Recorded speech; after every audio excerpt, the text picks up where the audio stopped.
Welcome to another edition of Sport Eagle TV's Basketball Insiders. I'm with Eugene Lawrence of Telekom Baskets Bonn. Geno, long road here to Germany to play basketball here. Let's start off first with your days playing on the mean streets of New York, growing up in Brooklyn, well known there playing in high school with Sebastian Telfair of the NBA. How was that experience develop you to be an international basketball player?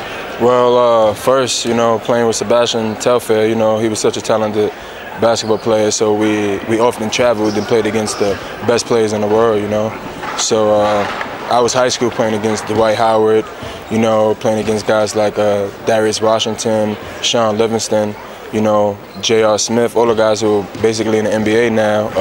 I was playing against them since I was 16, 17 years old, So starting from a young age, it built character, taught me how to compete, how to be competitive on the court. And it just helped my game develop, actually. That's great. Now, you, like many of the East Coast players, stayed in the Big East. I actually spoke with Khalid Al-Amin about the end of the Big East. You decided to stay home, play for St. John's. As you just mentioned, playing all around the world, but now you played in one of the toughest conferences in the history of college basketball. How did that also help you?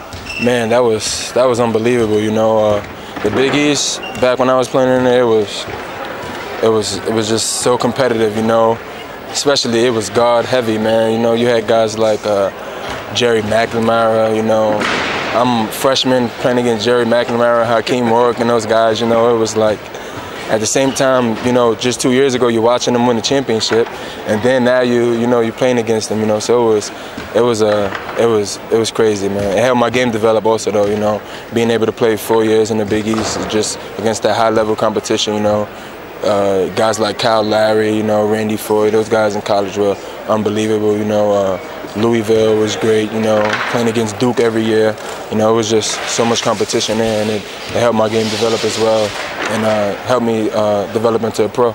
And playing in the Mecca of basketball, Madison Square Garden, that must have been great. Yeah, we have this thing like growing up in New York City, like if you can play ball and survive there, you can play anywhere. That's how we feel with the competitiveness and the trash talking and stuff. You have to be so strong to play there. So we feel like you could play there. We feel like everything else is just easy. So you leave New York City, you leave the Big East and the East Coast. You're now in Europe. On a personal level, you had to be homesick. What did you do to cope with yourself? I know it's all about playing basketball. You're a professional player, but there had to be some empty time, some alone, quiet times. Yeah, it was definitely some hardships. My first year, it was terrible. Like my first few months, I wanted to go home. I'm not even going to tell you any lies. I wanted to tell my agent, tell the team, like, I'm sorry, but I can't do this. A veteran on my team. Dimitri Hill, who played at Florida back in the day, he was older, he was a vet, so he kind of took me under the wing, and he showed me, how to develop, how to basically be a professional, on and off the court, because coming from college and playing in Europe is totally different, so I had to adjust.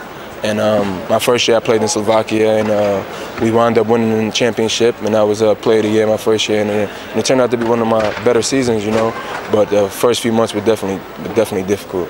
But that's why I think my background kicked in, being from Brooklyn, New York. It just helped me stay mentally tough, and I was able to adjust to the different lifestyle. Now we're talking to you here in the Audi Dome. You guys took the defending league champions to overtime. You're a little bit now. With the loss, you're a little bit out of the cup. What did it say, first of all, about your team, that you took the champions to overtime, you played great, but going forward and trying to get into a cup position, of course, for the playoffs in the season? Yeah, I think, it was a tough game. I tip my hat to the defending champs. It's definitely tough to play here, and we took them in overtime. We're definitely not satisfied with the loss, but, we did a lot of things well against this team, and I think that should give us confidence, for us to think that if we can do it against this team, we should be able to do it against other teams, even though it's different styles. Each game is a different style, to play. But it should definitely be a confidence booster if we could take that with the loss, But, the BBL is so tough, from top to bottom, on the road and at home. I feel like it's you have to take care of business at home. It's so tough to win on the road in the BBL. So when you have those opportunities at home, you just have to take care of business and make sure you protect home court, because going down the stretch, you know, in March and February, those little games that you could have won that you let slip up, those will come back to hurt you, you know. Geno Lawrence of the Telekom Baskets Bonn. By the way, how's your German? I'm working on it, man. I'm working on it. Well, the language of basketball is overall. Thanks a lot for stopping by Basketball Insiders. Thank you. Thanks for having me.